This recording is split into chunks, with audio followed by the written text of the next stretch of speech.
Hello everyone, today we're going to talk about chapter 12, linear functions. So last two lessons we have been talking about the two variables that having a linear relationship or they are linearly related to each other. So how can we use a method to be more accurate describe their linear relationship? What we're using it is called a linear functions. So linear function.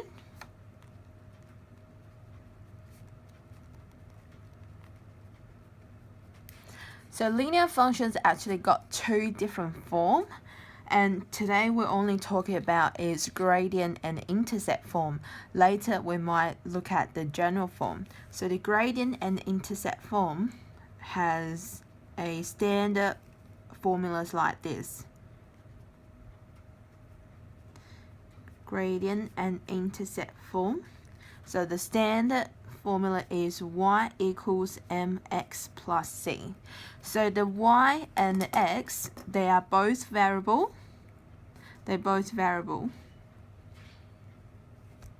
So we don't use any number to replace them, but the m and c, if we can work it out, we will have some number to replace it. Can be negative number, can be positive number. So m is represent the gradient, and c is the y-intercept. So that's really important. And use the formula before to work out gradients. We have m is equal to y2 take y1 over x2 take x1. Once you find out about m, so then you can put it back to where the m should be at the equations. Then c is the y-intercept,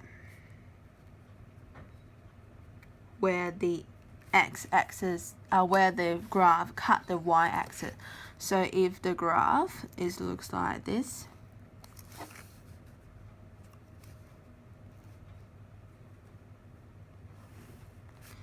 and that's our graph.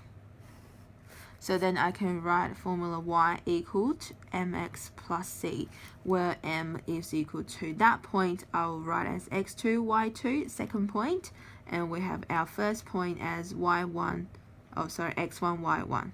That's y, that's my x. So then your gradient is that angle there. Here is the gradient, m. And there is the y-intercept, where's the c. So you can see we can work out m and c and put into that equation so we can write our proper equations for different situations. Okay, so how do we do for our problem solving?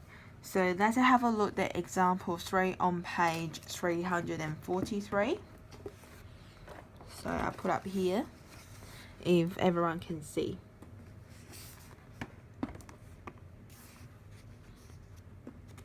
Oops, probably a little bit tricky to see.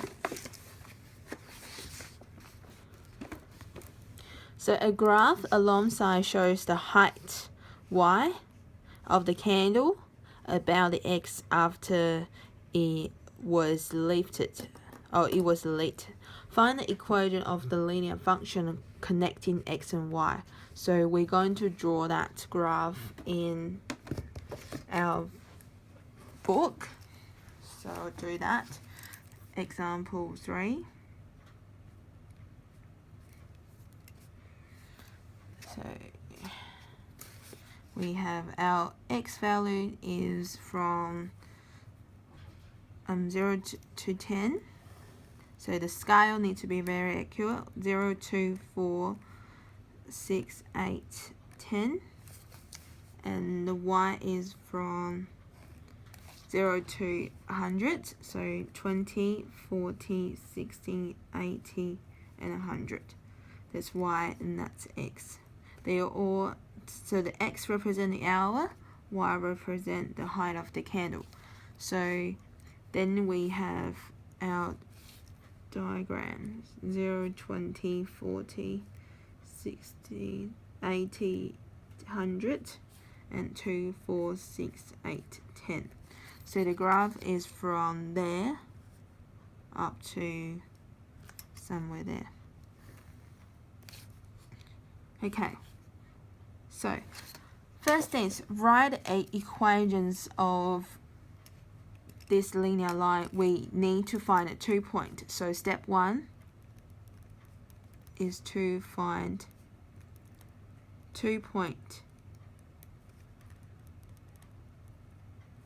that on the graph. I'll recommend you use the first point, which is cut the y-axis. So this point there is 0 and 90. So why we choose that? Because you can straight away read your y-intercept, where that 90 is equal to c, and I can use that point to work out gradient. So I need another point, which I might like to use. Which one do you reckon? In the book they use 5 and 70, because my diagram doesn't look very great. So we can also use 5 and 70. So that point there will be 570. So step 2, once we find the 2 points, step 2 is work out the gradient. Okay? And step 3 is found y-intercept. Okay, how to work out gradient? I have 2 points, 0, 90, and 570. So this will be my first point, because 0 is x value, so x0 is the first point, and 570 is my second point. So I have x1, y1, x2, y2. So median is equal to y2 take y1 over x2 take x1, which is equal 70 minus 90 divided by 5 take 0. So it's negative 20 divided by 5 is negative 4. Because our graph is decreasing as the x is increasing, that's why our gradient is negative. So step 2, I'm done. Step 3, find a y-intercept. So I can straight away read from the graph y-intercept is equal to 90. Then I can write m equal to mx plus c, or y equal to mx plus c, where y and x does not change because that's the 2 variables, so we keep the same. Y equals m now is equal to negative 4, and x plus c is 90. So here we go. We found the equations of line for this particular questions. So B is asking for find the height of a candle after 12 hours. So after 12 hours, this actually gives us the value for x, because x represents the hour. So in this case is when x equal to 12, we substitute into our equation to find the y. And the y is represent the height of the candle. So then y equals negative 4 times by 12 plus 90. So negative 48 times plus 90 is equal to 42. So then that means after 12 hours, the candle is about 42 millimeters height. Alright, so that's for the candle. And what about if I give you the height of the candle? So that's question C, is to work out how long it would take for the candle to burn out. We have the equation y equals negative 4x plus 90. Candle burnout means there's no height at all, so the height will become 0.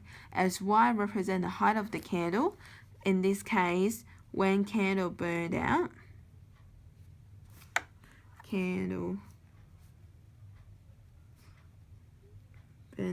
that means y is equal to 0. So then I substitute y equals 0 into my equation. Then I have 0 equals negative 4x plus 90. So this is negative, and I'm going to move that part into to the other side because I will try to solve the x. So if I move that to the other side, negative will become positive. So it'll become positive 4x equal to 90. And next step is to divide by 4 on both sides because I just want to get rid of that 4 and keep x. So the answer is x equal to 90 divided by 4, which is 22.5 hours. So that means after 22.5 hours, the candles will be burned out. So this is what we're doing for solving the equations offline and the further applications. So I'll allow you to try the questions on exercise 12C, question 2, 3, 4, and 5 in class. So tomorrow or Friday's lessons, that when you come into the lessons, so we will talk about some of the questions in here if you have problem with. Thank you for watching.